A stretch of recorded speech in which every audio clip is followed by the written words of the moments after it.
Hello, and welcome to Locutors of Trek, the podcast where we talk about the people, places, and things of Star Trek. So, replicate yourself a Romulan ale or your Syntha selection of choice and join us far beyond the stars. Locutors of Trek.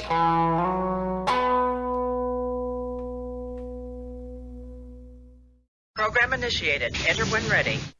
Hello, it's Dave here. And Davan. We are Locutors of Trek. And Plain Simple Tailors. And welcome to our discussion once again. This week we're Breaking Bad. We're veering off to the wrong side of the tracks. We are, in fact, going into the land of crime and criminality. Talking about criminals, see? Yeah. Across the galaxy, see? Now, crimen, the Latin word where we get crime from, means to be reproached of a slander, to be accused of an offense, charged, or most concretely, to be caught in the crime of lewdness or adultery. It can also be the object that represents a crime. So we've got, from its earliest usage, a sense of trespass, let's say, involved in some notion of crime or criminality. Before we get started, let us not forget you can contact us at locutorsoftrek@gmail.com or Locutors of Trek on Facebook. Send us a message. Tell us what you like. Tell us what you don't like. Indeed. Not talking would be a crime. We'll send you a sticker. Yeah, we're going to have stickers. Yeah, Locutors of Trek stickers, our first merchandise.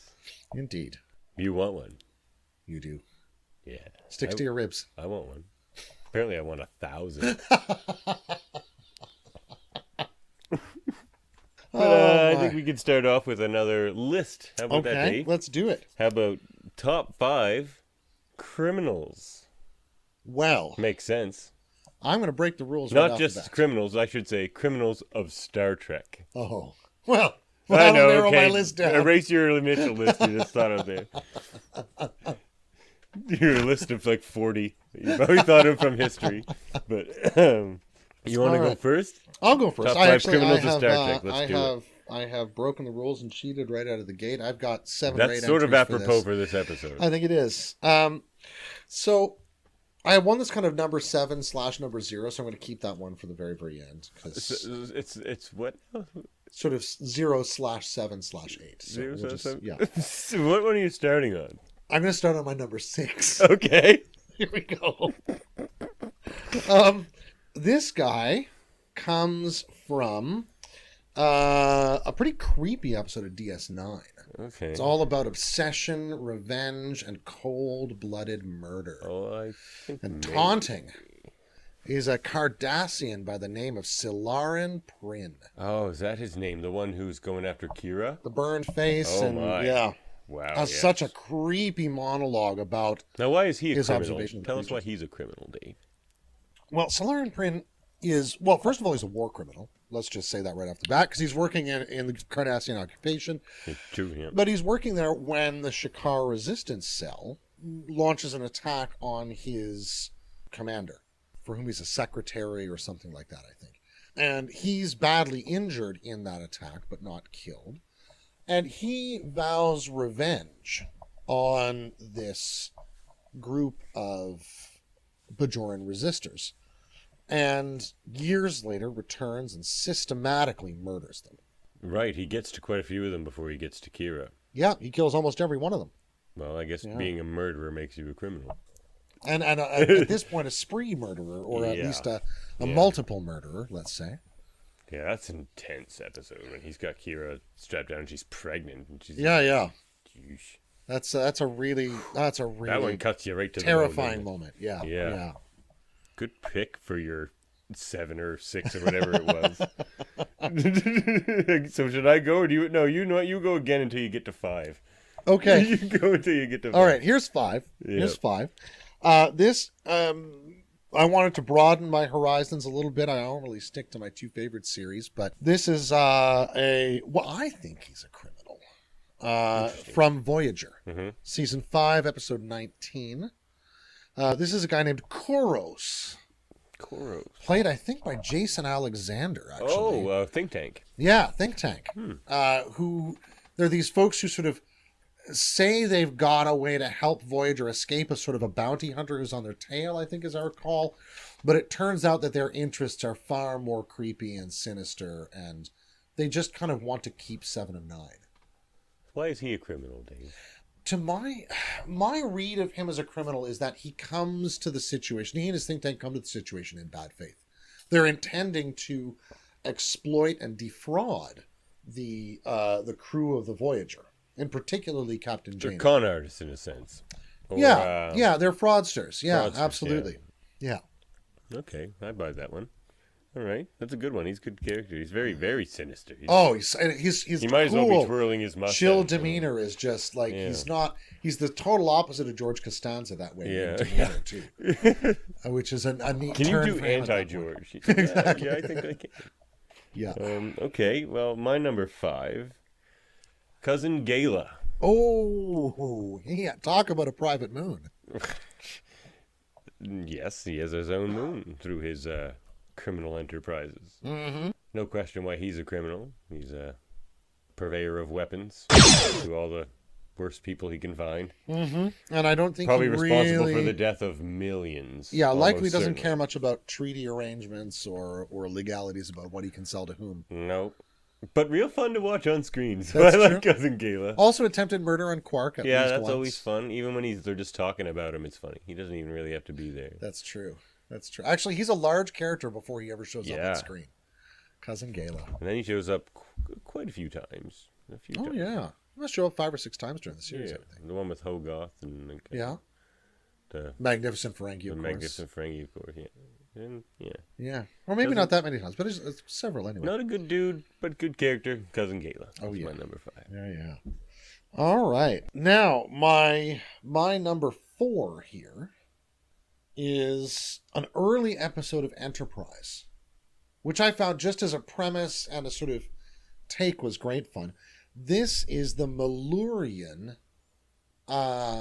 illegal miner, Garros, from season 1, episode 8. I've now lost the title of the episode. Okay. It's a sort of a 18th century sort of a world. They come down there to Paul Warren's Archer about not going down.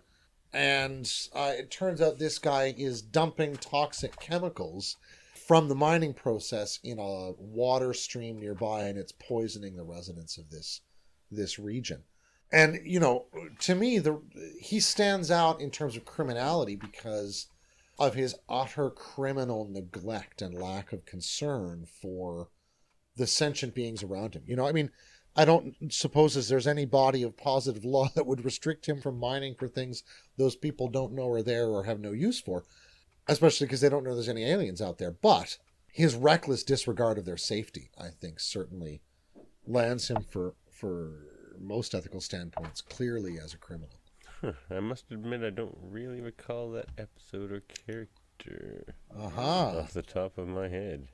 Interesting. And as a nifty kind of nod to like the old sort of like Body Snatchers style sci-fi things in like the 50s and 60s, right? Because at one point, one of his henchmen gets injured and his face sort of breaks partly off and he's got this reptilian visage underneath. Yeah, it's really interesting.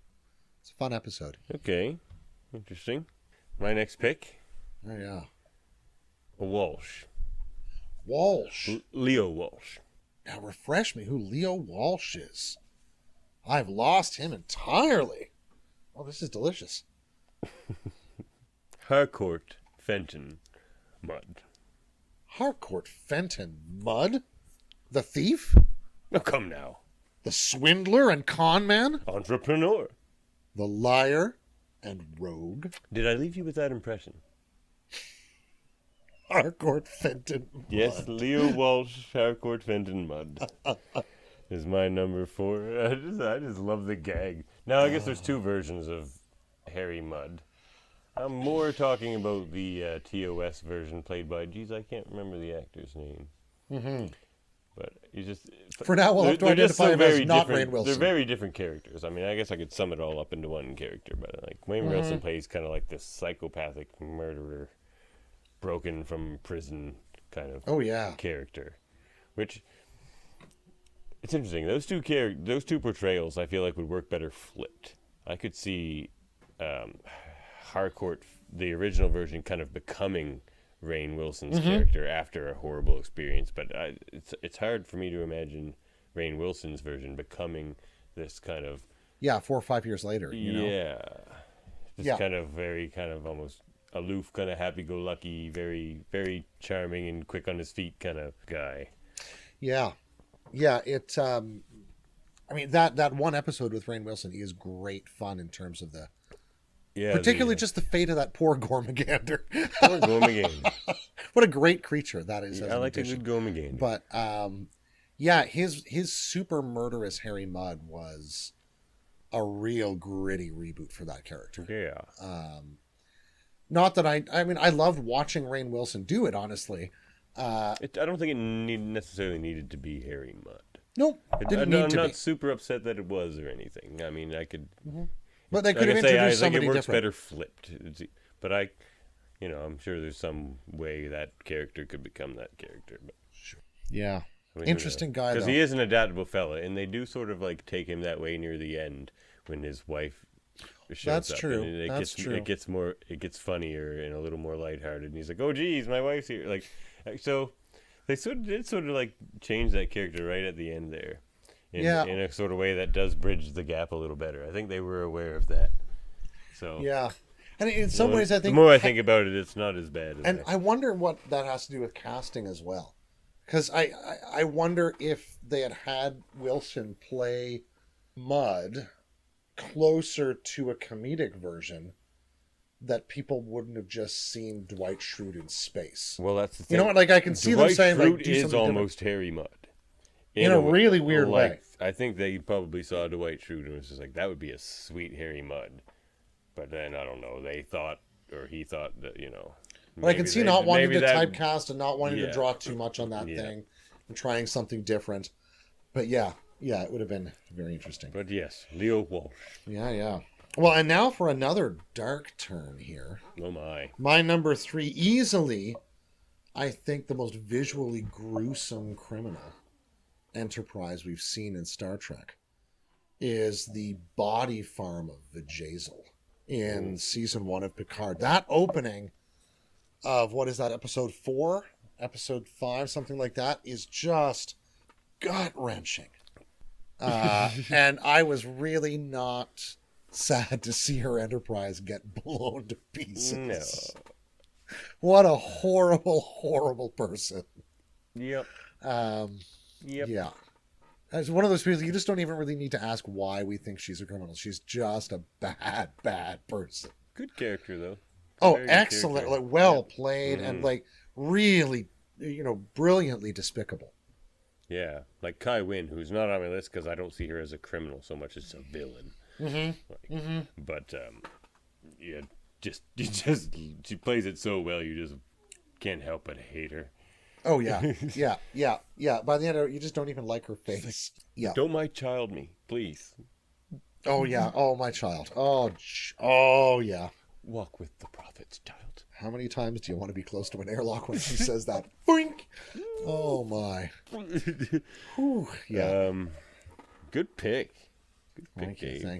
So okay, I'm cheating as well. Not as bad as you, because I don't know how we're getting back to your number 8 or whatever. It's happening. Okay, you just let me know when it's time. Cool. Can't wait to see this math. 2, 8, 1. Oh, so I have a tie here. Okay. 1 is Retaya, from the Deep Space Nine episode Improbable Cause, I believe. It's the one who Odo thinks blew up Garrick's shop. All right. And he's the scent dealer. He deals in fragrances. Right. And he's only in that one scene, but I don't really know that actor. But Jesus, he bring a lot of personality to that one I scene. remember him as being like weird, like subtly menacing the whole time. And confident. Yeah. But like uncertain at the same time. He's just portraying a lot of things. Yeah. Like, he's just going for broke. That's a lovely deep cut there. Well, Odo's like, it's interesting because these two fragrances combined become a very powerful explosive. I had no idea. Odo usually breaks people down pretty quick, but they had a nice little back and forth. Yeah. Yeah. If you didn't know, then why didn't you want me to combine the two scents? Like I said, I just didn't think your lady friend would like the aroma. I love watching that scene. I love that character. But the tie is from the Enterprise episode, Canamar. Okay. Which I think we'll probably talk about later in this episode. Perhaps not. Okay. But it's the episode where Trip and Archer are imprisoned on a prison ship on the way to Canamar, which is a prison. And Trip's stuck next to this fellow. See, I don't know that his name ever comes up. Mm-hmm. But he's a very talkative fella. Oh, yeah. And I really get a kick out of that character. Yeah, he's great fun. It's just like, my last partner left me in this ice planet, and it took me 48 hours to get back to the base, and I lost 6 toes in the process, and he's like, I don't know, if I get out of here, I'm going to get plastic surgery. And he's just like, actually, maybe the plastic surgeon can fix my missing toes as well. And he just keeps on talking, and Trips eventually just loses it, and he's just like, I can't take this anymore. He's just like, no, I'm sorry, I didn't realize I was being so annoying. I mean, I just thought it would be nice to have a good conversation before I go to prison for the rest of my life. And then of course Trips is like, okay, you know what, I'm sorry. But he just turns away from me. He's just like, no. Oh, man. I don't know, he's very funny. Yeah, he's a great character. I like those two characters. Oh, man. That's my number 3. All right. So my number 2 here is a criminal for whom I actually have something of a soft spot. He really gets a hard end. He gets stuck in a hard place because he doesn't see what's coming. And that is Bilby. Oh, Bilby. What a great pick. You know, if I'd have thought of it, he'd have been on my list too. And I love it in that O'Brien's debt to his wife. I don't think I just viewed him as a criminal because I love him so much. Actually. Yeah, no, Bilby's but like he's so humanized. Yeah. You know, he's not just allowed to sit as some sort of stereotype. Like you see him on par with O'Brien in that episode. You don't see O'Brien as a criminal, so you don't see his buddy Bilby as a criminal necessarily either. Absolutely, right? You know? He's a guy with a job.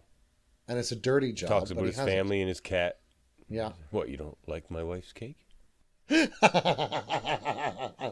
to be honest, it's a bit dry. He's like, it is, isn't it? You should see how those other two pretend it's the greatest thing in the world. And that's where it changes for Bilby. He's just like, you see that, Chester? I just met me an honest man. Yeah. And Chief's just like, oh, Jesus. Oh, yeah. It's what a great episode, though. Yeah, it is. It is. Yeah, like another O'Brien Must Suffer episode, because it's like, why did they randomly pick the chief engineer of a space station way off in like nowhere land for a mission like this? Don't ask that. Shh. Shh. The plot gods say no. Yeah, it's all right. Okay. This premise is not subject to question. Now, I guess the argument they might use in the episode is being not a security officer or a command officer. Mm-hmm. He wouldn't be on the radar. That would be my best guess. And he's not even a commissioned officer. Yeah. So he wouldn't be on any kind of list, really. I don't think so. And for the same reason he's on that show, O'Brien is just such a real guy. Yeah. So it's like you can throw him into any situation and anyone's just gonna like take to him and love him. It's true. It's true. He's a very personable guy, and he kind of knows how to get along, you know. Yeah. Poor old Bilby. Great pick. Yeah. All right, you're number 2 there. My number 2 is not as likable as Bilby on any level. As I was rewatching the episode, maybe the most horrible person we've ever seen on any Star Trek. Devoid of any moral character at all, or any remorse, capable of anything and everything. Kivas Fajo. Oh. He is the literal worst. Absolute amoral piece of space garbage. Yeah, the worst. And then when Data finally realizes he's the worst. He's just like, dude, you're like the worst. He's just like, yeah, but Data, don't you understand? I was a poor, starving, neglected, abused child on the streets of whatever planet. Mm-hmm. Data just like looks at him for a second. He's just like, okay, that's not true. My father was very wealthy. He was a thief. Yeah. He's so. But even at the end, you think like he's just this mad collector, and of course he's like become completely cold to anything involved in that. But clearly he cares for this person he kidnapped when she was a child. He even brags about the fact that she was barely an adult. Yeah. When like it's gross. They literally make him the worst. Oh, and like he's aware of how repugnant he is, and he uses it to his advantage. Like it's so nasty. And when it brings it down to that unanswered question of whether Data really shot this is why this is a Fajo in the end, great Data episode. It's leaving that hanging is a brilliant narrative choice. But it wasn't hanging. They know that it was discharged. Yeah. And I think it means he did shoot him. He definitely tried to shoot him. Now, this is the conversation we can have now, a bit of an aside and about Data. I think this is one of the biggest Data moments in the show that they sort of just kind of try to gloss over for the rest of it. To say that, he's not capable of such things or whatever. Now, in that scene, Data seems to be at the position where he's not going to fire on Fajo. And then Fajo starts to taunt him and start to tell him all the reasons why he should kill him. He's just like Data. And like, this is the thing. See, Data, in his mind, he wants to get rid of Fajo. And he's trying, because he's being Data. If he can find I don't know what it is. It's like not Vulcan logic, but it's like Data's kind of logic. If he can find that kind of computer version of rationality or justification, whatever that needs to be for Data. And he's looking for that. He's like going through all the calculations, and he's trying to get there, and he can't get there.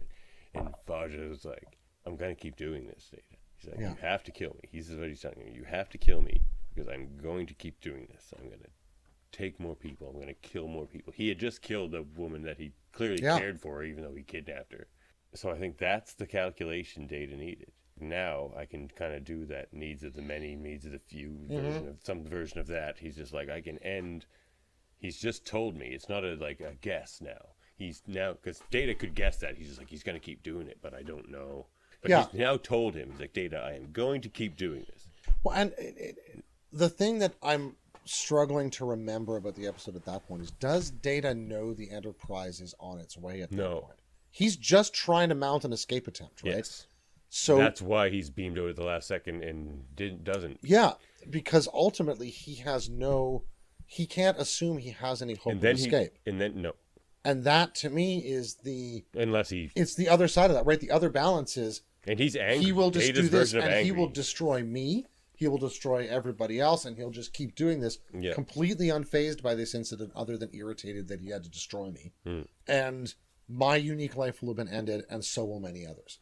Right? Like I think that's got to be the reasoning he ends up with. That's his calculation that he gets to. Yeah. But he's not willing to say that to Commander Riker. He immediately lies to Commander Riker back on the ship. Data, the weapon was discharged. It's like, oh, something must have happened during the... So they also say how there's several episodes based on the premise that Data can't lie. They make him advocates and judges and things like that because they say he can't lie and everyone believes it. But he does it right there in that scene. Like, there's a lot of things in this episode about Data they just never talk about again. Well, and the only other episode I can think that they do it in is the episode where they all lose time and memory, right? And Data has been running the whole ship for 3 days or something. And he's attempting desperately to keep his promise to them, but it involves falsifying things and omitting stuff and being really sketchy and attempting to deceive the whole crew all the time for the rest of his life, which is a horrible burden for him to try and bear, But yeah, he's absolutely capable of deception. Even to his friends. Yeah. Yeah. Like, Data does what Data thinks is right, and that's it. Yeah, absolutely. He'd make a good captain for that reason. Well, and he did on the Sutherland. Yeah. But yeah, back from that aside, Kivas Fajo, played by the actor I really enjoy and everything, Saul Rubinek. Oh, yeah. Well-portrayed character. Oh, yeah. Great actor. Your number one, Dave. Or is your number 8 now? This is my number 1/1. Okay, 1/1. Yeah. Because these are two characters we often see together. This is 2 characters, your 1/1. Yeah. So it's 1 and 1. But it's only 1. Okay. Yeah. All right. So this is someone who likes to consider himself as the greatest criminal around, and maybe the actual greatest criminal around. which is Quark. No, rejected. Quark is just a legitimate businessman. I know this due to my 2 semesters. And Morn. Morn is one of the cleverest criminals we know of. I'll give you Morn. Quark is a legitimate businessman. I would like prove to me he is a criminal. I'll just go back over Odo's Crime Watch statistics. Odo is clearly not a biased participant, an unbiased participant in this proceedings. Okay, all right, continue, but I've objected for the record. Oh, that's fine. That's fine. But I assert that Quark is willing to skirt the edges of people's laws for a buck. Wait, are we talking about Ferengi laws here, or? No, other people's laws. Well, what are we even talking about? See, this is why some people call him a criminal. Okay. Morn, however, is just a really excellent bank robber. Oh, yeah. Yeah. Really good. Yeah. Long game. Amazing long game bank robber. Yeah. Ladies' I didn't man, think of him, but you're right. clever, wit, tells a great joke, Handsome. storyteller. Yeah. Very handsome. If only we could all be like Morn.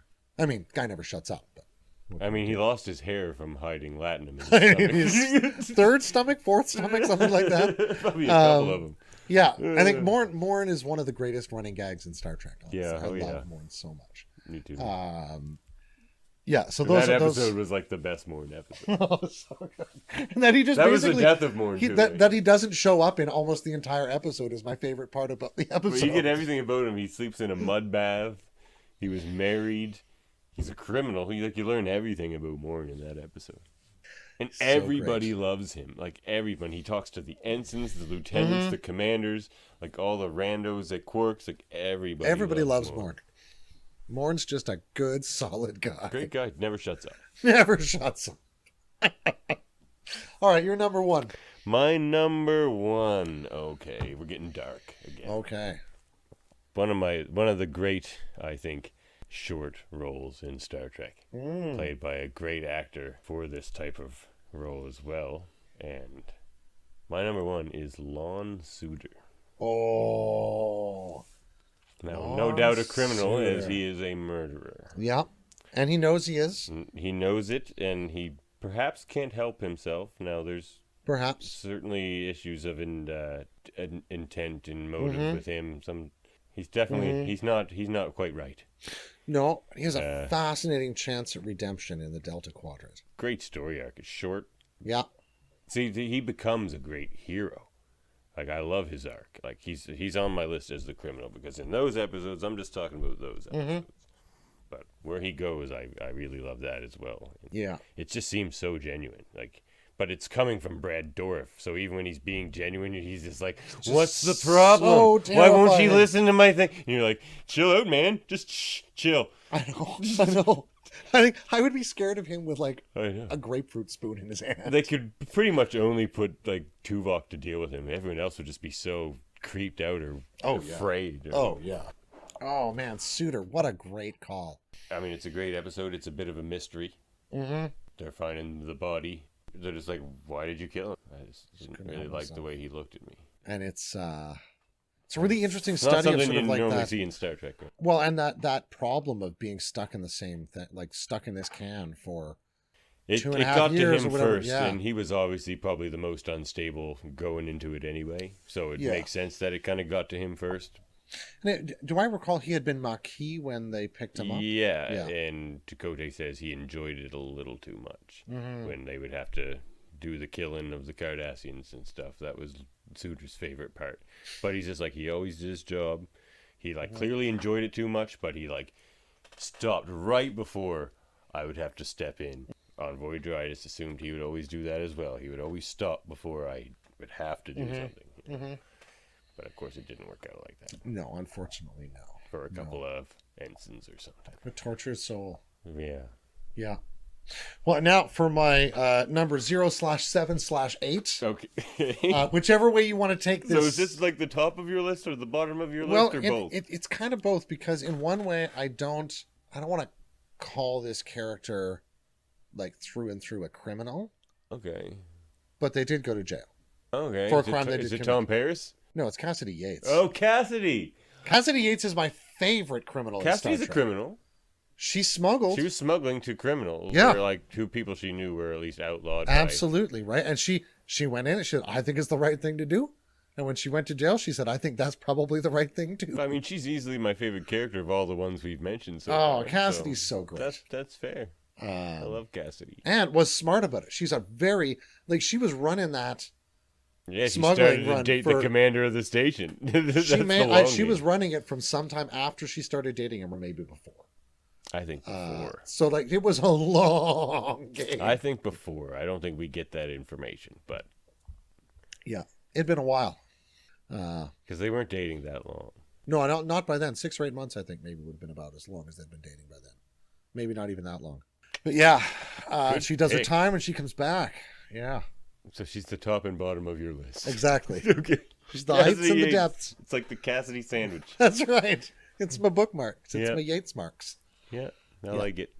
All right, I nice. guess that's the list. All right, Shall we move on to criminality? let's do it. Dun, dun, dun. How about criminals from the pre-warp era that show up in Star Trek? Such as a Khan, for example. Or maybe a Rasmussen. I'm not sure if he was pre-warp, but he's certainly from the past. Rasmussen's from the 22nd century, I think, isn't he? Yeah, I think So he's not pre-warp, He's not pre-warp. but he's low warp. I don't know if he... It doesn't say what part of the century he's from. No. So he may have been before Archer. Okay. Yeah. So You never know. So pre-going anywhere with warp. Yeah, like Yeah, there like, would I have don't been... think he's not pre-Cochrane. No, he's not No. pre-Cochrane, but he's certainly like pre-warp. Might be even pre-warp 5. So it would have been, the kind of things that Boomer was traveling on and that kind of thing, right? So criminals, they're showing up in the future. Yeah. Khan as well, of course, is Of a great course, Khan, pre-war yeah. criminal. He is a war criminal, I guess you would call him. Absolutely. Perhaps a dictatorial tyrant. Yeah. Yeah. Yeah, I think he's said to have ruled over half the globe Mm. before he was forced off of it. With an iron ponytail. Yes. Yes, with an iron ponytail. The smoldering eyes of Ricardo Montalban. What a great film. Yeah, those two both come from pretty wild periods in Earth's history. Yeah. When, for instance, as we learn in Encounter at Farpoint, legal notions had changed to the extent that they had decided to really kill all the lawyers and decide that you're guilty until proven innocent, which seems to be the kind of outgrowth of a kind of profound anti-intellectual, anti-establishment, anti-institutional drive in these people who had experienced nuclear ravages and the depredations of these great powers finishing themselves off against each other, And I can see why that would put you in that mindset if you were living in the post-apocalyptic hellscape, Mm-hmm. Although that is one of my favorite things about Star Trek, though, is that after the apocalypse comes spaceships and aliens. Yep. That's Bring on the apocalypse. kind as of they hopeful say. in that sense. Yeah. Hasten it unto me if I get warp drive. What do you think about criminality on a galactic scale, Dave? And in the age of warp travel, it seems like to me that would breed more criminals rather than less, with the increased ability or at least perception of being able to just get away, commit a crime somewhere, and just go so far away that Yeah. you're not going to be accountable for it. And, I would think even that the vast, deep reaches of space between planets would be excellent places to have a ship at your mercy, And we see that in an early Enterprise episode. I think it's maybe the second episode of the series where they stumble upon a derelict ship and find the crew inside being drained of their body fluids. Oh, yeah. And then go after the ship that has done this and proceed to get themselves into terrible trouble. Which is really one of those themes of the early episodes of Enterprise. They're in way over their head, and they're just learning that every time. But, the sense of what is and isn't criminal on a galactic scale, to me, is a really difficult question. And it's highlighted by an episode like that, where the one species is simply preying on other creatures, and for them that is just something that makes sense. The Hirogen don't believe they're breaking any laws when they go hunting things, because that's Hirogen law. Yeah, the leniency you give to individual culture is such a hard line to draw on that galactic scale. Yeah, and The Federation is the one that has to try to do that. Like everyone else just sort of everyone goes else by has their sort of own decided rules. to push their own rules, right? Yeah. The Federation is a weird experiment in attempting to harmonize rules or find rules that are sufficient that we can all live with them. And don't seem so individually cultural centric that it offends anyone. It's like, no, you see, this is a collection of many. It's like, this isn't just how humans do things, or this isn't just how Vulcans do things. Yeah. I mean, it kind of is. Well, it's pushing that fundamental importance of the rights of sentient life, or life in general, even beyond that, is definitely the thing the Federation does. If we were going to say, like, that's what they're going to push, that's their ideological bent, then sure. Now, it's interesting you brought up Enterprise. That was one of the running themes that they ran with in the first season or two, was that there was a lot of crime out there. That's not what Archer and the crew were expecting to find. They were expecting to find more Vulcans and like even Klingons, people who are maybe aggressive and strange to you, but that you can talk to and get along with. Yeah. But I don't think they were expecting to find things that are reminiscent of pre-warp Earth out there in space. Having to deal with that stuff again. And how many times they get played because of their own expectations is, I think, another dimension of that point you're making. Like Kanamar, the episode we were talking about earlier, where there were all kinds of criminals on that ship.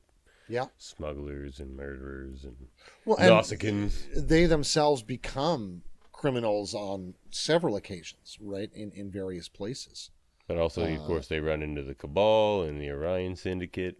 And the Orion Syndicate is, of course, an interesting one, because it was around right away where the Federation had to write it right into their, make an amendment to deal with the slavery of the Orion Syndicate. So they encountered them right away, and they were obviously a large enough force and problem that they had to come up with a solution. They not a solution, but some pretty strict boundaries too, because when we see the original series episode where they encounter the Orions, they're still quite, they know of Orions, but they're still pretty mysterious to them, so it's clear, I think, that the Federation, and particularly humans and Vulcans at least, have kept a pretty wide berth around Orions.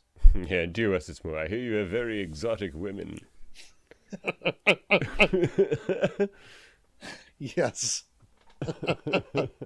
Please allow me to tell you how to manipulate in Enterprise, they flip the script on that, and they say that the women have a pheromone that controls the men. And not just the men of their own species, but basically men in general. Which, again, brings us back to Tendi.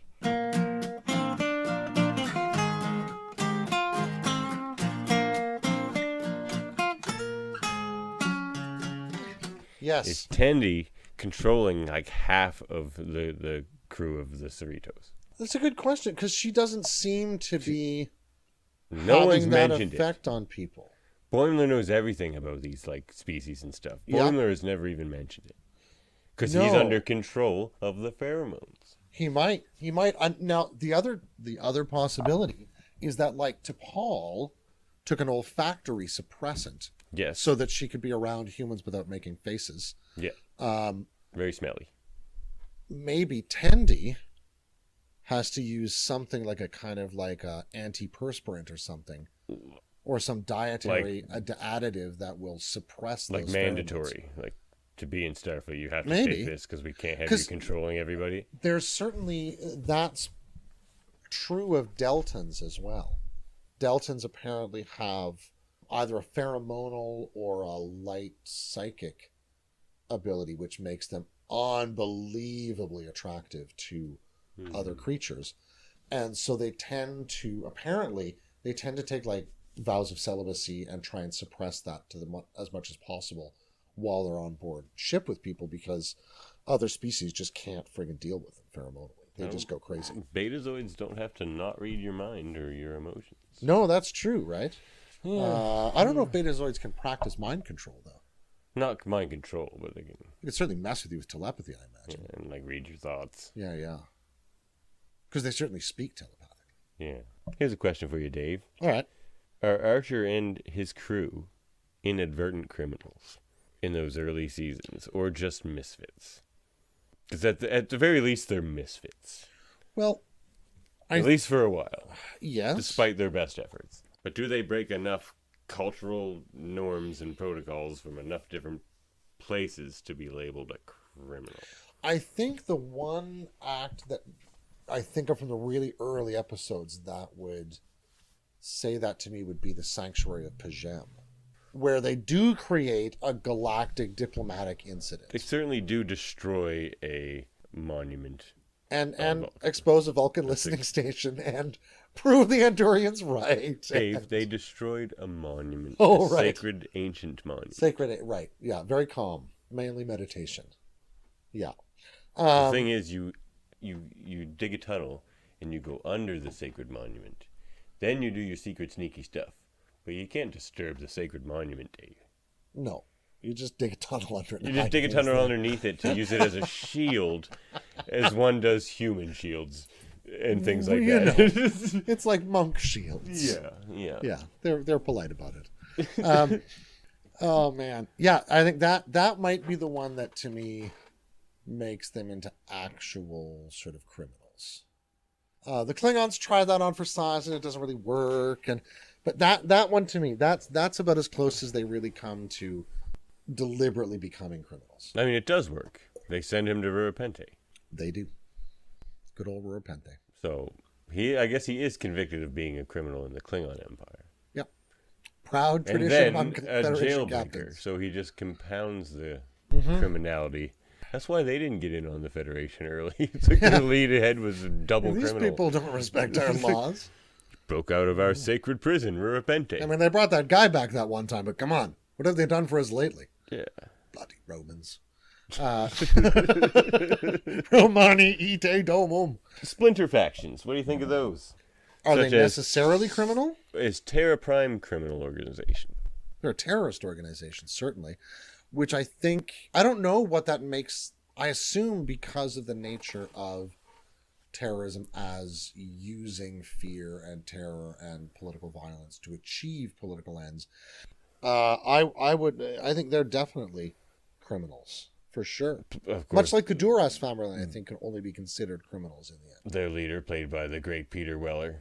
Yes. And Oh, yeah. And a Yeah. great role by him. Sorry, I thought you meant for a second that Duras was played by Peter Weller. I was like, wow. No. Well I have no disguised, idea sir. who played Duras. No, actually. that would be a I was truly just waiting for submerged him to role get for killed, him. and then it happened. Yeah, it's true.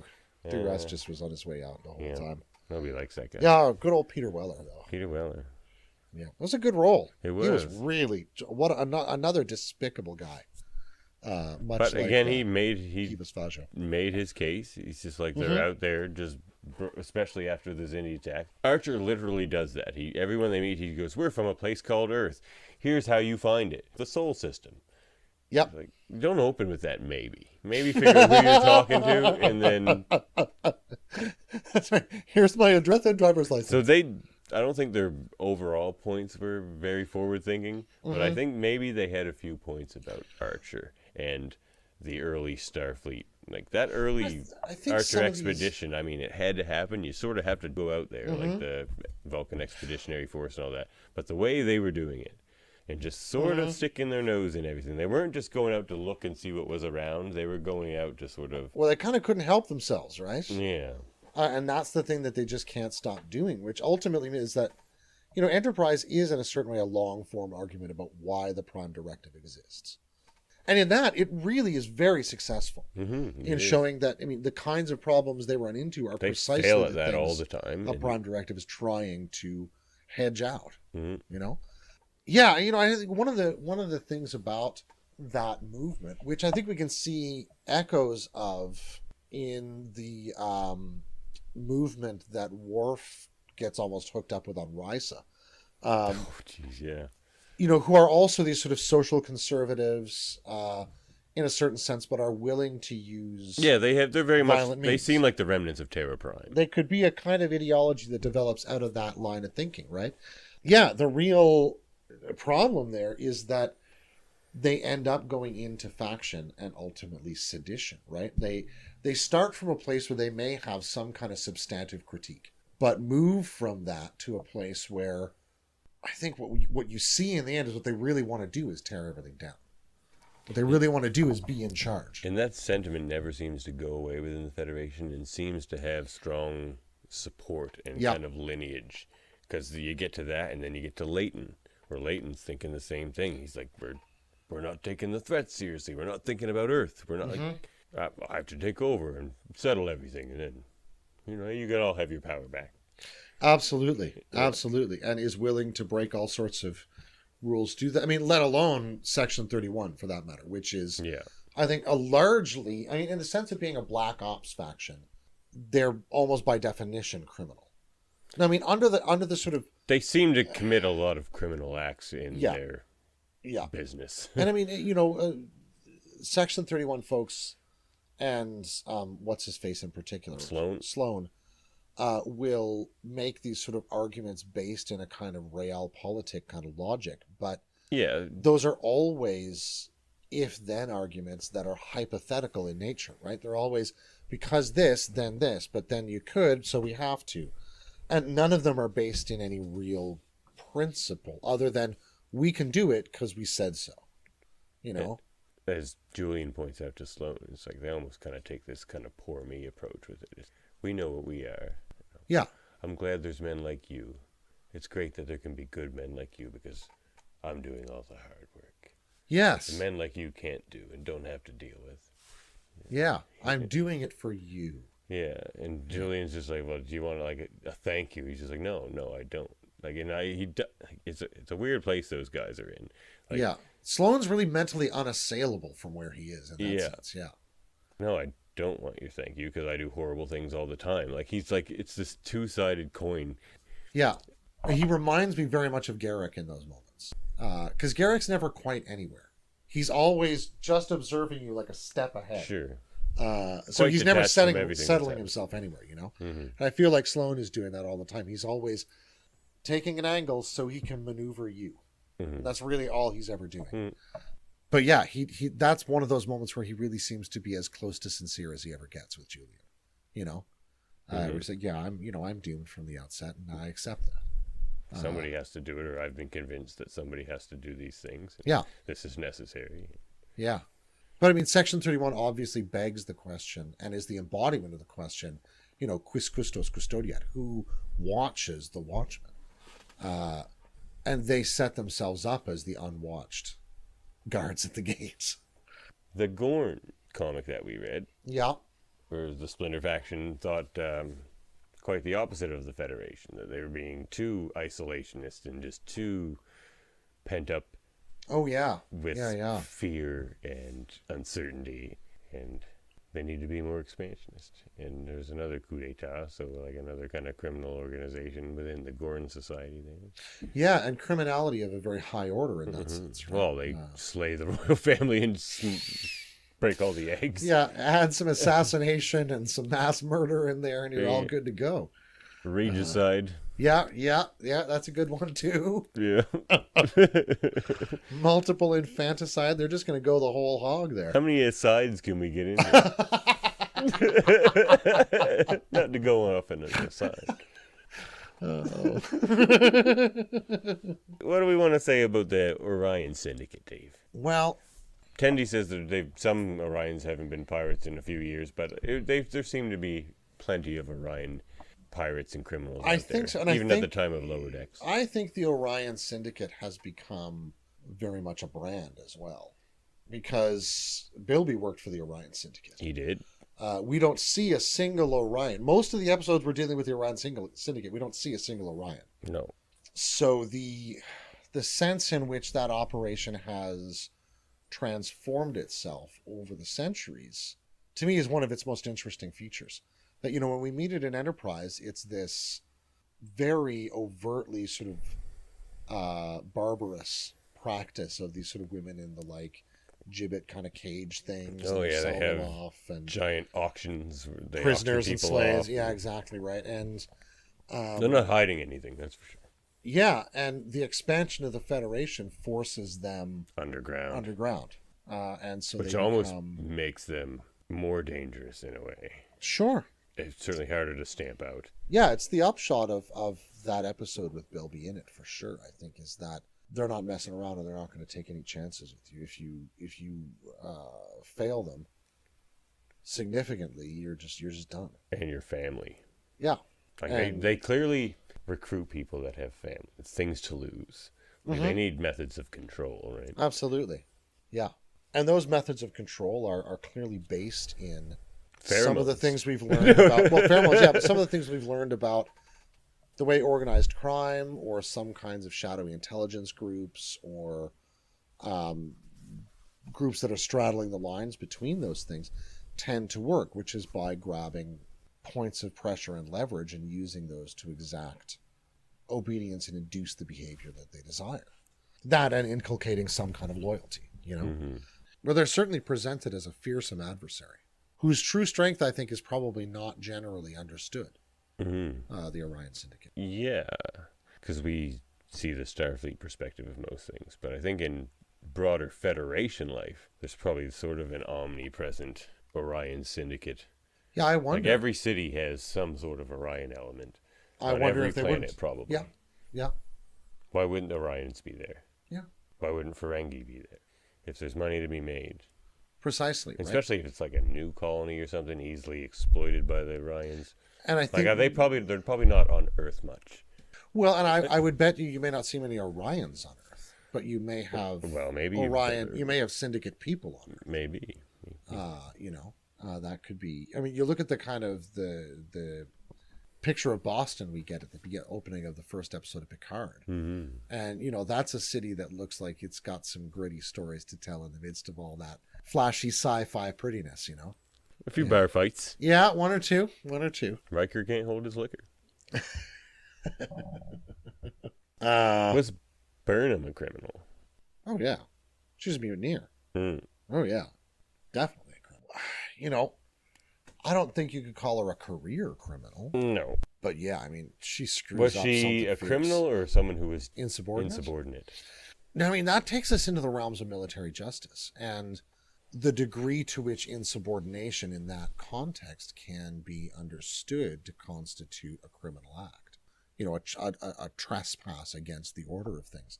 And I think in that respect, she's committed a truly inadvertently heinous, but nonetheless a heinous crime. I mean, she did kill that Klingon. And she fired on their fleet first, and she subdued her captain.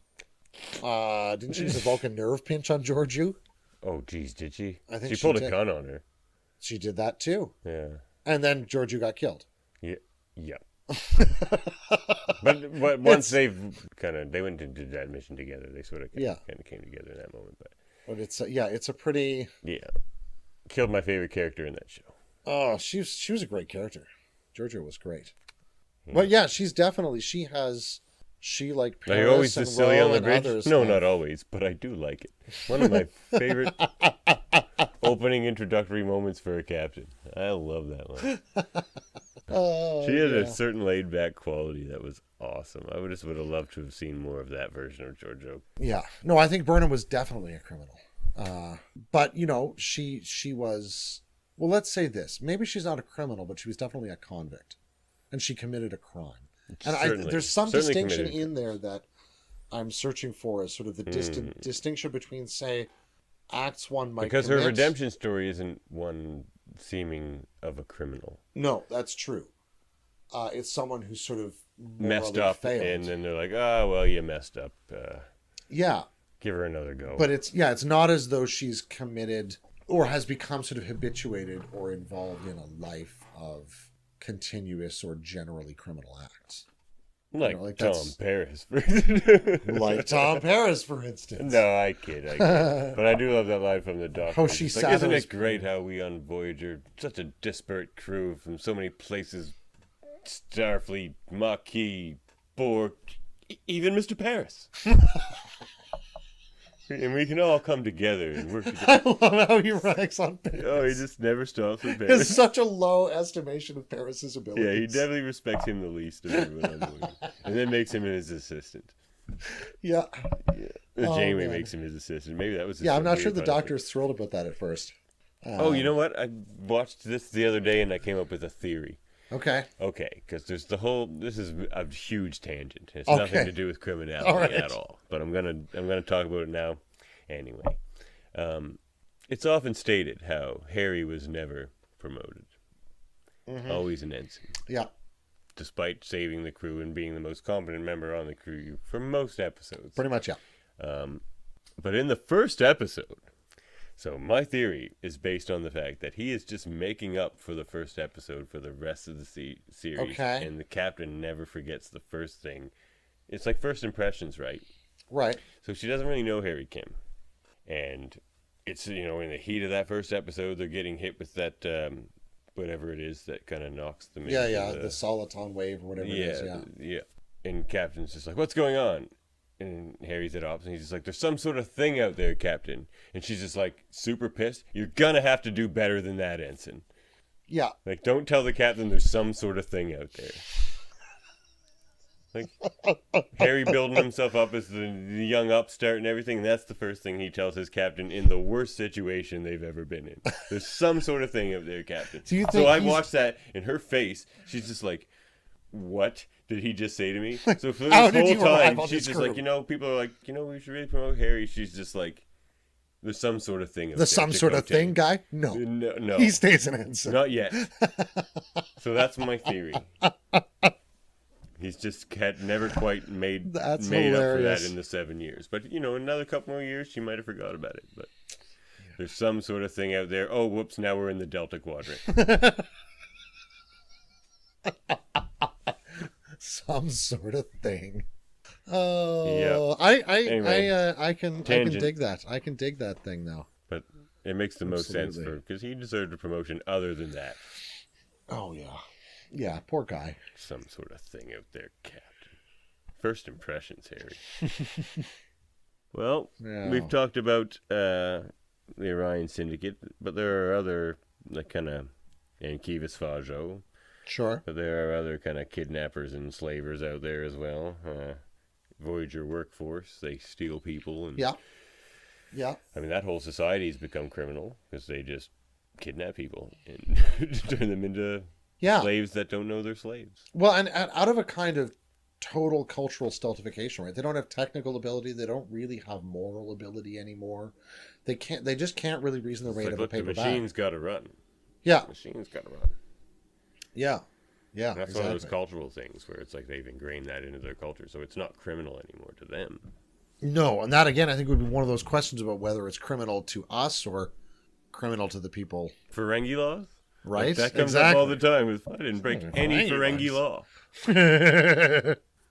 I'm a Ferengi. No. But yeah, there seem to be a lot of people who understand the advantage of space to be the fact that they can just, it's just so vast. Like, how are you ever going to And find me?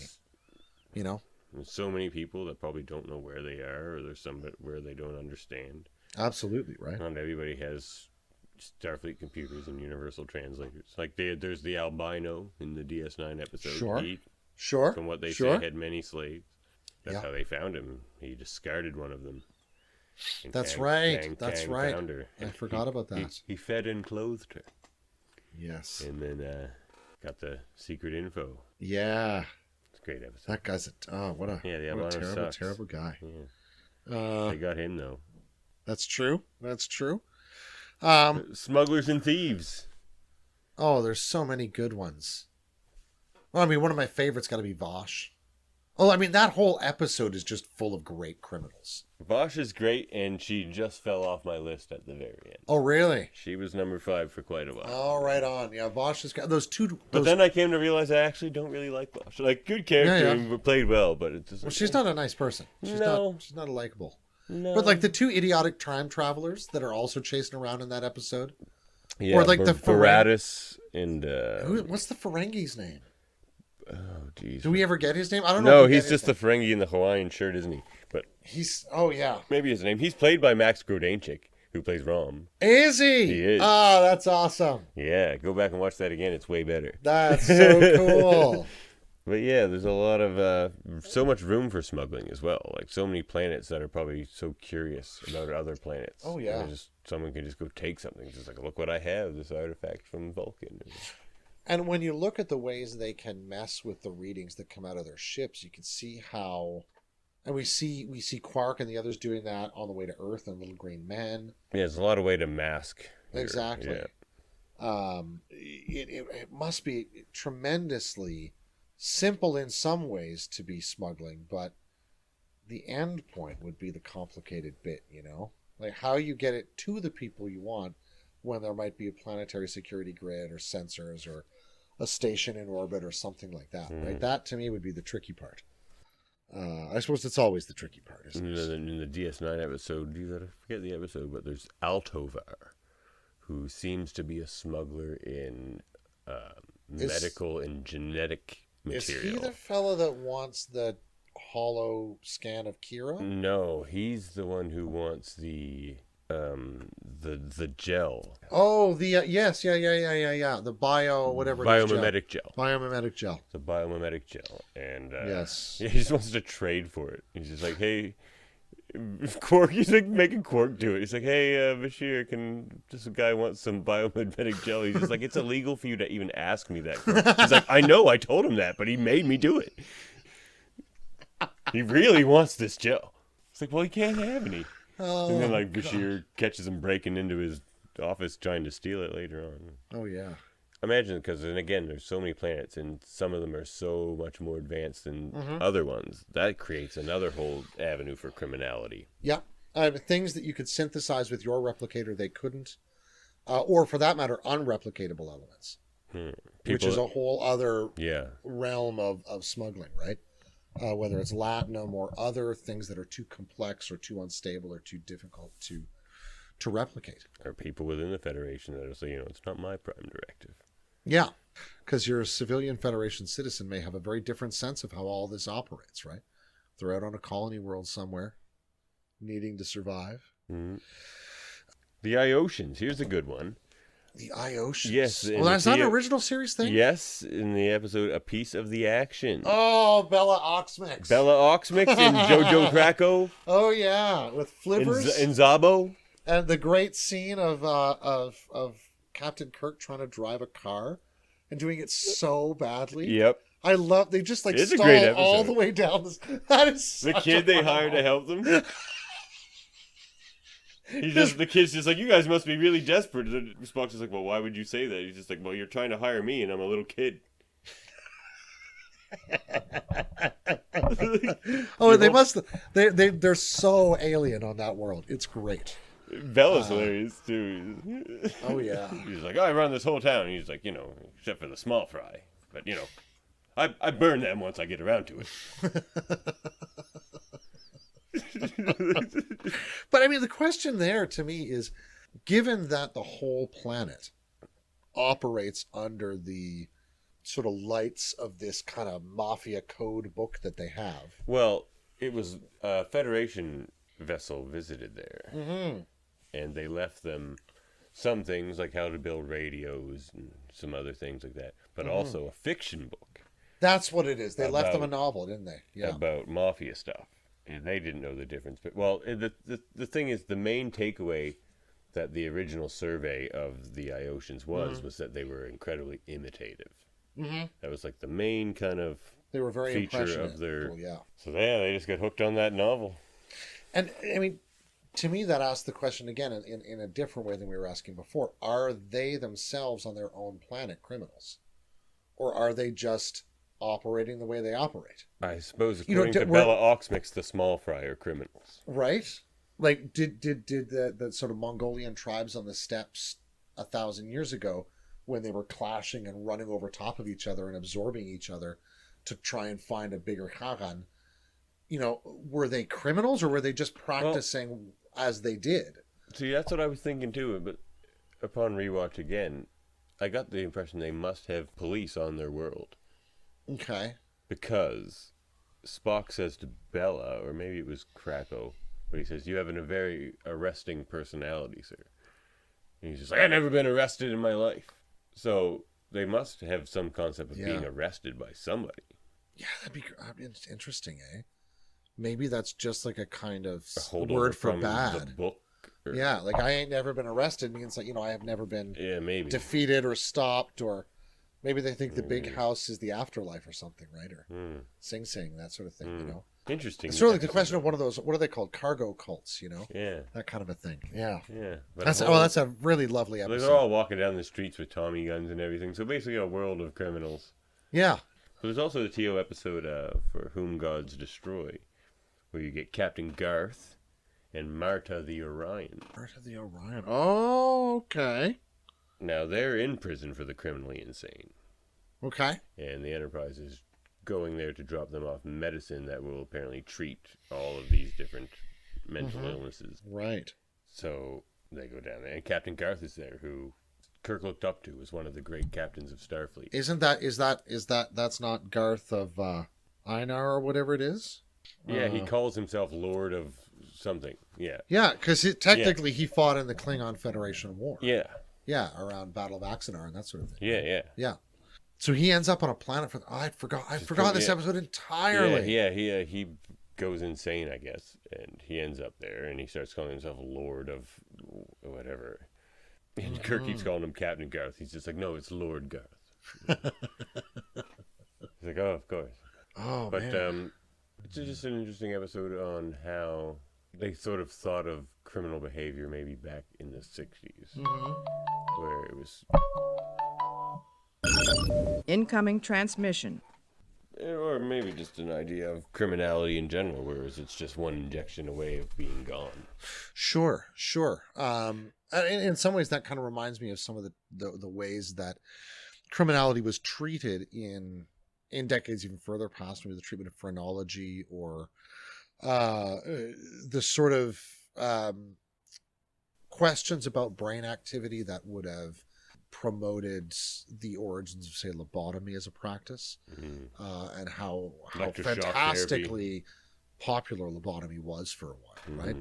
And I think, that's one of the things that Star Trek does both wittingly and unwittingly portray in the way that the stories are told, are contemporary attitudes around science, technology, and what the human being is in and around that, And certainly there were kinds of treatments and medications coming online at the time that Star Trek was coming out that would have seemed, and probably to the people who were experienced, that would have seemed, right? Things like this. Some of the early treatments that was a bit later than some of the early LSD treatments and things. But yeah, treatments like this, which were demonstrating profound efficacy in the treatment of sometimes otherwise intractable disorders, right? Another smuggler we didn't talk about is the great smuggler Galen. Galen. Oh, yes. He had an illustrious career. Yeah, he's a smuggler of, archaeological artifacts. Yeah, I mean, a high-end smuggler. Yeah. Doesn't work for just anybody. No. But does his work well. Himself, Baran, maybe. Yeah. What a monster Baran is. Yeah. Again, just like hire a crew.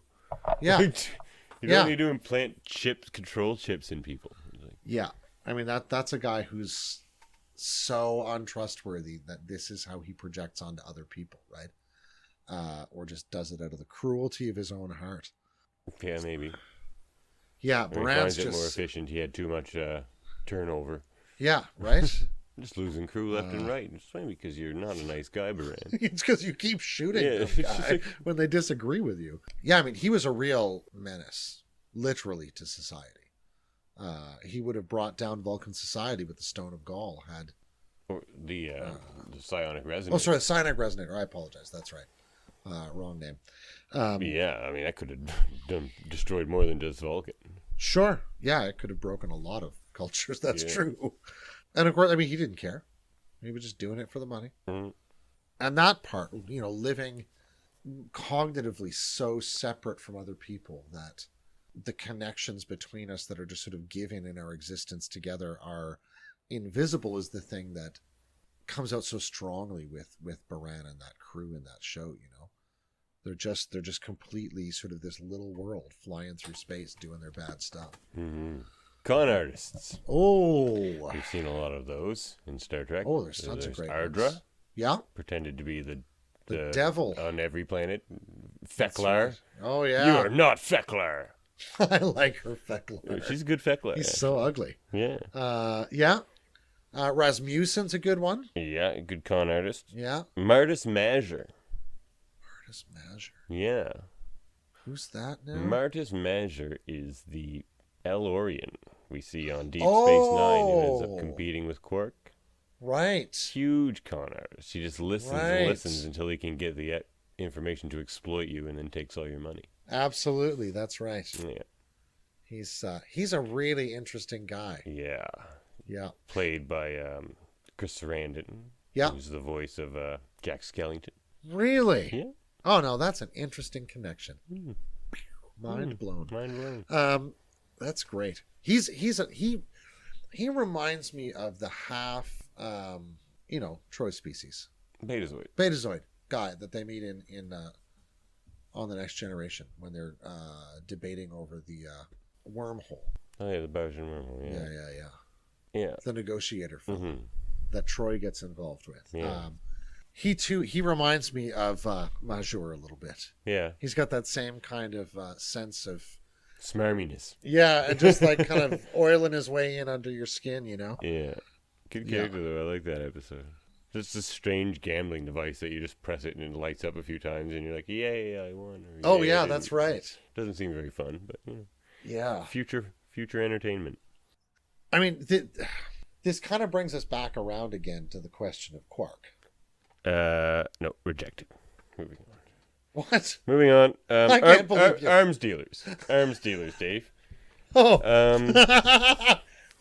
So speaking of Ferengi, you wanted to talk about Ferengi, I gather. Quark. Ferengi. So Cousin Gala is an arms dealer. He sells weapons. It's highly illegal. I mean, it allowed him to buy a moon. Highly illegal. And Yes. that's a criminal. And of course, he worked with Hogarth. So you're calling Quark small time?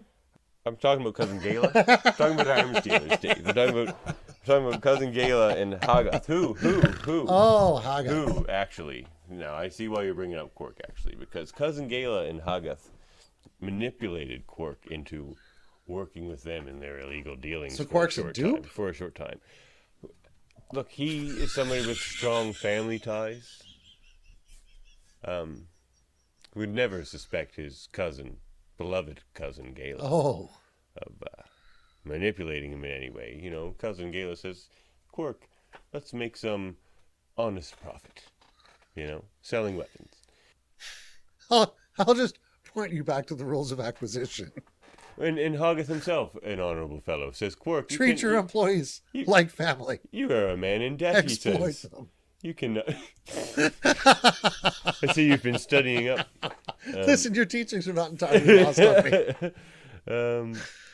Hogarth says, Quark, you're in debt. You cannot be paid until your debt is paid. You know, honorable sort. Honorable sort. That's why Quark was confused and didn't realize he was dealing with criminals. I see. His own high moral qualities. Well, you make know, him blind to he's that not sort of immune thing, to yeah. a bit of flattery, Quark, you know. That's true. That's true. You flatter me, sir. You flatter me. Like, you'd never hear that from Quark. You'd be like, you're right, I am great, aren't I? That's true. I am a good Might host. lead to Umox. You always make time for Umox. That's a rule Listen. of acquisition. Always make time for Umox. Assassins. Oh. Definitely criminals. Yeah. Doing a job. Yeah. Not a legal job, I don't think, in most jurisdictions. No, I don't think so. Klingon territory, perhaps. At least There's if you can there's a certain finagle some legitimacy. honor in there, you know. There's a legitimacy to assassination, even if it's an illegal act, for So sure. you killed this person, you know, but he really angered me first. Yeah. Oh. I was really I offended. was, He's so mad. He stepped on my foot. I said, "Excuse me." He said, Yep. As you can see, I had no other recourse. That's pretty much. Said I did not cook the shrimp very well. You know. Yeah, no, I mean, you know, we get some great assassins and eliminating sort of hitters. Even Garrick does some of that kind of work from time to time. Nausicaans are usually available for such a thing. Yeah, they're kind of heavies, aren't they? Ratea, of course. Retea, right. Odo says that assassins generally don't like to vary their methods. Sure. That's how he knew it wasn't Retea. He was just going to come here and poison you. If that didn't work, then it didn't work. Yeah. Yeah. Yeah. And oddly, I mean, when you really look into it, you look into sort of like a lot of the people who get caught as criminals. Most are not people who are planning to be that on purpose, right? Like they get mad and they plan to do something awful to somebody, or they have some sort of thrill seeking and they're really bad at disguising it or covering their tracks. These sorts of things are very, very common elements of a good segment of criminal behavior. It's very, very few people who are determined, lifelong, disciplined, skilled, habitual criminals. Much like it's very difficult to find anybody who plays, tennis at the Wimbledon level on your average street corner. They're all off playing tennis at Wimbledon because that's what they do with their entire life. What you say about lifelong criminals makes me think of the Voyager episode Repentance. Mm-hmm. I just watched that episode recently, and it is thick, that episode. Like, not a single sentence is wasted in that episode. That's the one where I think they're called the Nigeans. Mm-hmm. They help them because their ship broke down or whatever. But they're a prison ship, so they bring aboard the prisoners and the guards. And the Nigeans control a sector of space that, of course, includes other species as well. I think they're called the Batakians, maybe, the other ones. So, yeah. There's two prisoners that do most of the talking, and everything they say for like at least the first half of the episode is just like very profound. And they're working on who they think are easy marks. One of them's working on Neelix and one of them's working on Seven, and the Doctor somewhat, the easy marks. So one of them says to Neelix says, "I heard you murdered somebody." He's just, "Well, yes, I'm Batakian." And Neelix is like, "Well, what does that mean?" He's just like, "Well, there was a murder.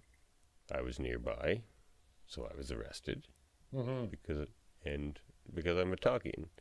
And Neelix is like, "So you're saying you didn't do it?" He's like, "Of course I did it. I'm Batakian." Like, he never denies it. Yeah. Because it's that thing where, due to the circumstances, he was probably forced into criminality.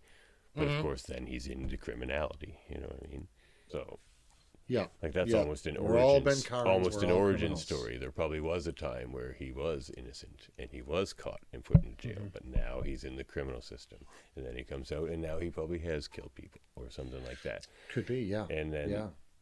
and then the other guy, they have him working on hopefulness, where he's just like, I used to look at the stars and the constellations and name them, and how he wishes he could be light, like the doctor. He's like, so you don't feel any pain? He's just like, well, my pride has been wounded once or twice, but no. He's just like, I wish I could be made of light.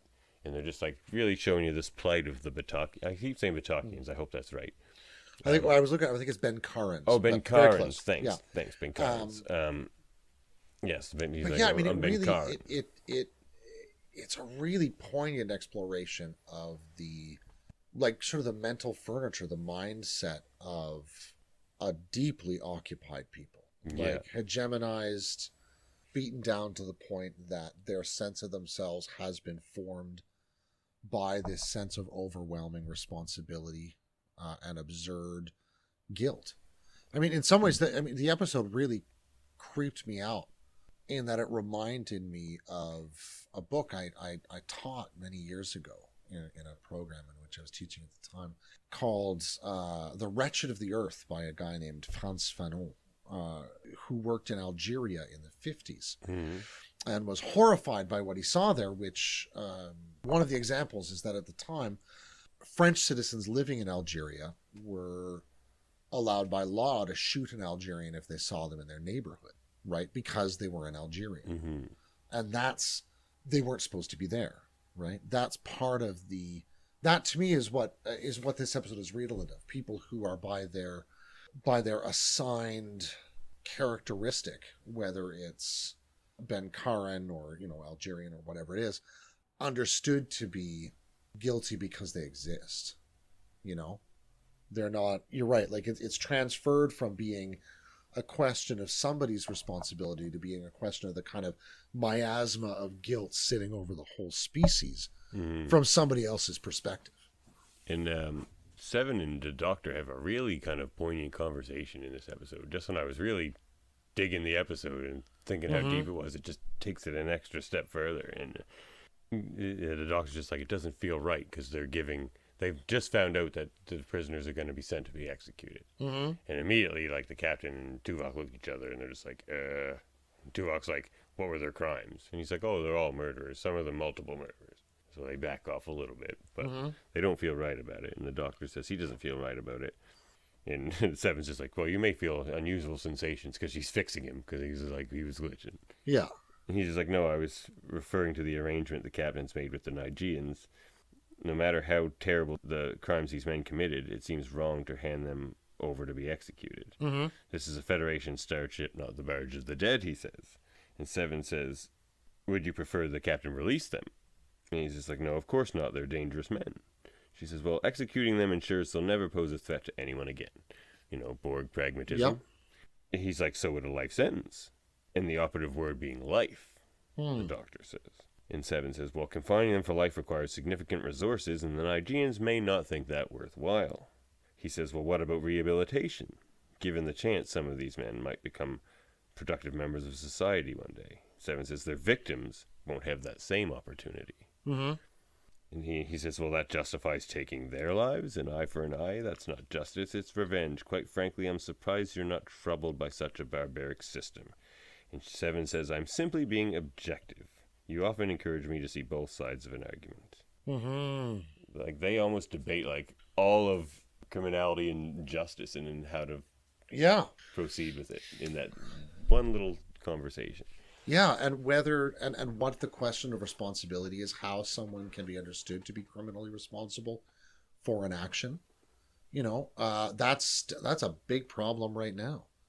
You know, how do we determine that someone was in a frame of mind where they were knowingly undertaking an action of the kind that we're now trying or considering them for, right? Yeah, it's a heavy thing because we're dealing with ultimately the question of, do we reduce or remove the freedoms and privileges of another because of their actions in the wider community? Or in some cases, do we remove their ability to continue being alive? Right? Do we just exile them from the world entirely by virtue of that? And that's a decision that's about the whole community. And I think one of the interesting pieces of that episode is the conversation with the Nigean family. And it's not like a clear-cut conversation, you know, but yes, they have a saying. The guy says, "Eco," whatever he says, is he's willing to die. Vecto valet cavadum, he says. Vecto valet cavadum, which is what the victims prefer, basically. Yeah. So the victim gets to set the punishment, which is interesting. That kind of takes eye for an eye to kind of legal level in a way. Sure. You can, because they mention how some people got off entirely. Someone committed a crime and the family just happened to be very forgiving. Sure. So it's interesting.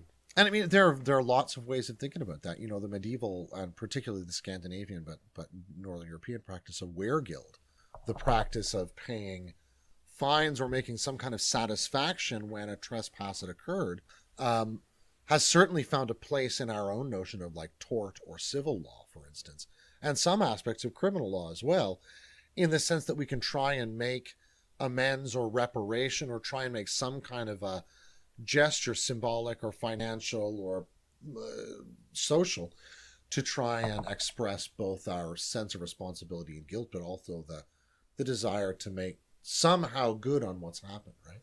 The Shoot is another interesting episode of Voyager about criminals and how they were treated as a social experiment, whereas they're all giving a chip that keeps them tense and aggravated, just to see how a bunch of tense and aggravated people can get along together. Oh, yes. One of the better Tom Paris episodes too. Really good acting from Robert Duncan McNeil. Yeah, that's a really interesting episode. He's almost near death at the end, Sean Paris. Yeah. He destroys their way out, hallucinating. Yeah, he's in a pretty bad way by the end of that episode. It's a good episode.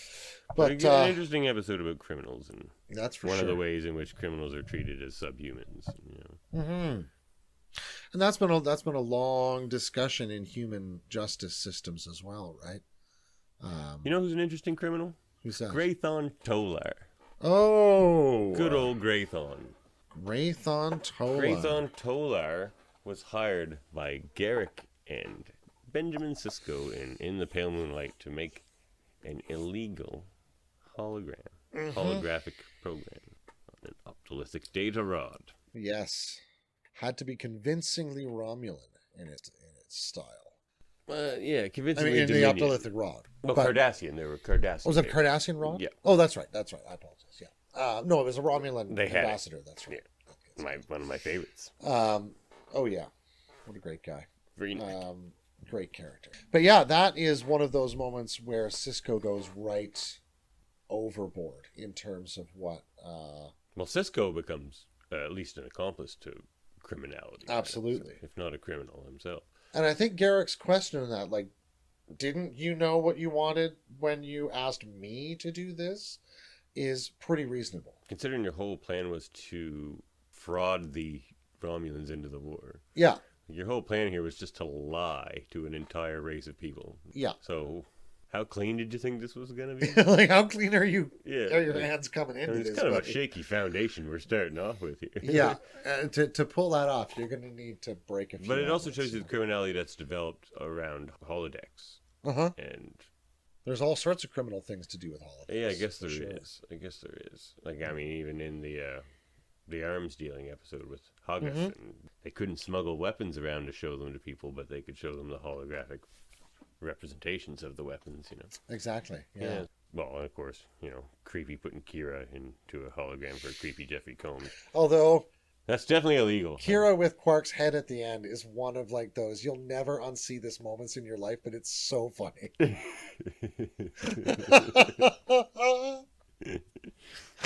Oh yeah.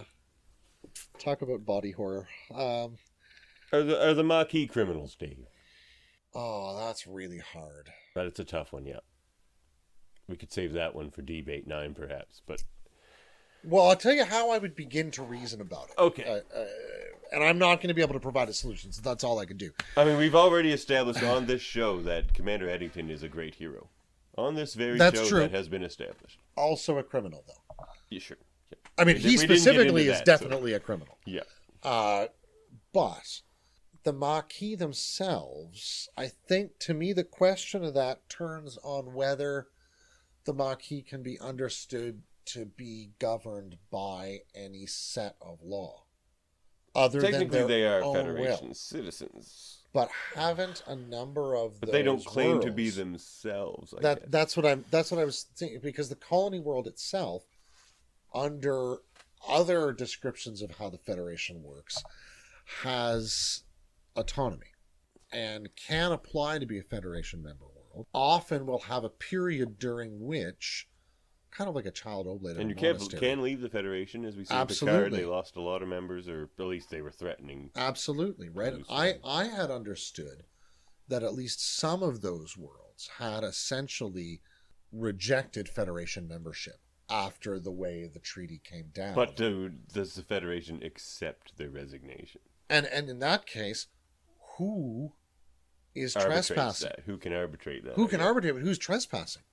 Right? Are the Federation trespassing in Maquis space because they're trying to help out their Cardassian former enemies, now truce partners, so they don't start shooting at each other again? Like that's an awkward spot to me ethically. In that the Maquis, though, come into Federation space. Proximity alert. Vessel approaching. The vessel is hailing. Or go into Cardassian space and make attacks on them.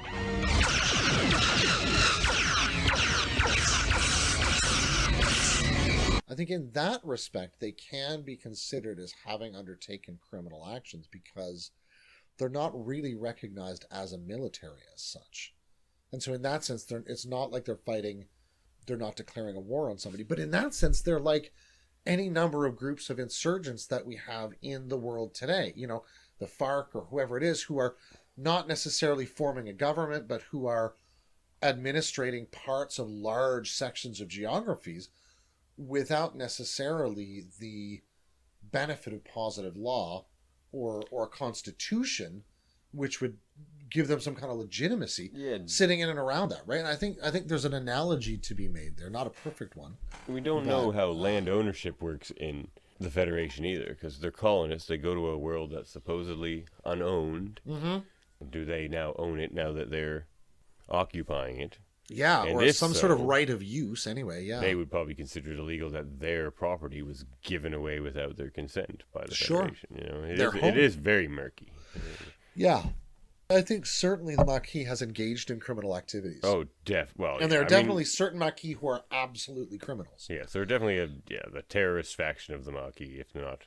Yeah. And then the people that draw into their orbit, like Cassidy Yates. Yeah. You know, there's going to be a whole network of people like that, smugglers and other clandestine operators. Guilty by association. I mean, it's not illegal to transport medical supplies to somebody who wants them. If that person is Maquis, then it is. You know? Exactly, right? Well, the only other thing I can think of about this criminality episode, Dave, that we haven't touched on, is what do you think it's like for Dax living as a former criminal? Because at least one of her personalities was a very psychotic criminal. That's not Duran. Who was that? Was it Duran? Was it Duran or Tarias? I think it's Tarias. I think it's Duran. Yeah. And it gives us one of the greatest episodes of season 7 in Deep Space Nine. The sort of CSI episode. Where she meets the different versions of No, where she's chasing the killer who's using the crazy phase rifle thing. She's chasing the killer, yeah. That's a good but one. yeah, the Facets episode was also the Facets episode where all the other personalities surfaced was kind of beautiful that way too. And the episode where Dax is on trial, who has to be Duran? Brilliant. Benjamin's agreed to be Duran. I'm like, yes. Yes. I want to see Avery Brooks do this for sure, and it was great. He's amazing. Jadzia. I do like Odo's Curzon as well. Oh, that's fantastic. Odo's Curzon is just pure delicious. I remember that time you took up with that girl on. It was great. Man. Yeah, I think Dax, at least Jadzia, had the wisdom to let herself be different.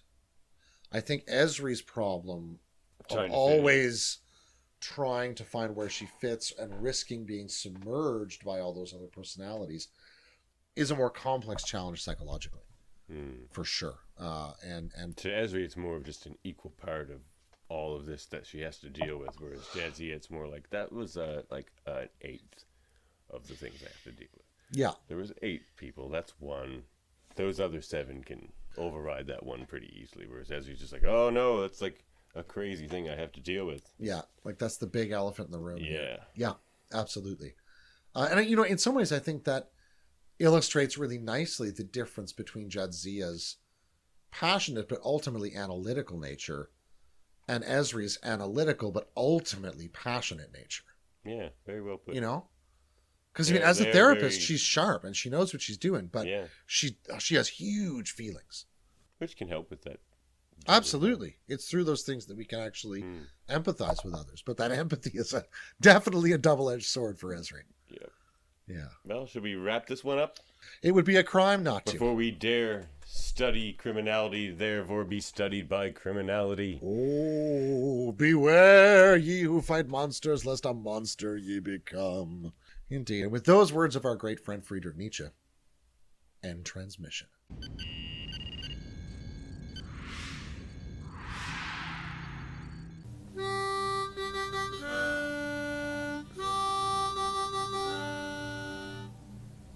Where'd you get that harmonica from? Snuck it in. Stuck it into a holding cell? Yeah. That can't be pleasant. Look, Odo's very perceptive, but he doesn't look everywhere. True enough. And honestly, I thought that was uncalled for on Quark's part. Yeah, I can't believe he pressed charges. Over one strip of latinum? Guy he liked our song, gave us a little bit of latinum. Yeah. On my premise, not on my premises, he says. Don't have a contract, he says. Thumbprint here, please, he says. I still don't understand why Odo went along with it. I know, you'd think he'd leave us there just to annoy him. But, maybe shapeshifters don't have much of a sense of, pitch.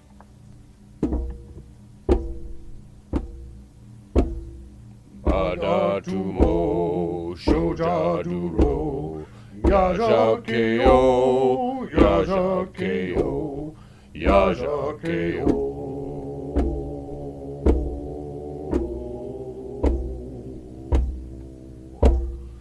Madakudo Jidak Maju Ardak Jeba Burak Chuka Telbarnegu Mugo Tutu Yajakeo Yajakeo Yajakeo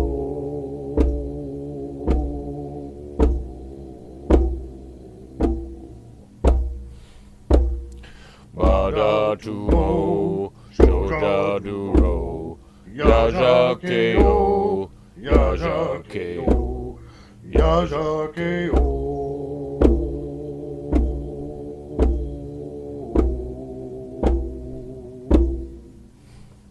Bonajadish Nover Barish Gejoy Kelbaz Gedaroki Badatumo Shojaduro Yajakeo Yajakeo Yajakeo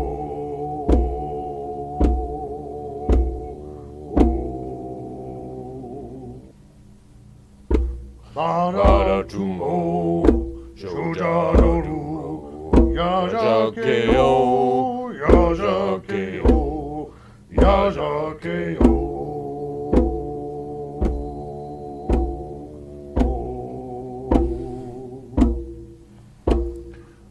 Madakudo Shidakwaju Barak Jaba Burak Chuka Delbarnegu Mugatodu Yajakeo Yajakeo Yajakeo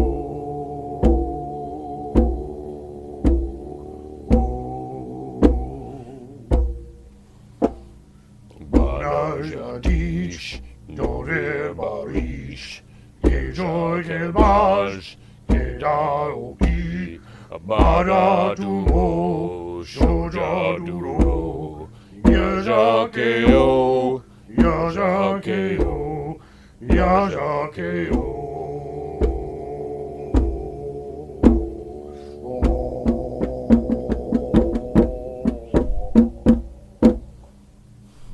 Victory? Of a sort. Let's get out of this station. Yeah. We're going on We're tour going on tour to Galorndon Core. at warp 3.4! Woo! Oh, that's really slow. Oh.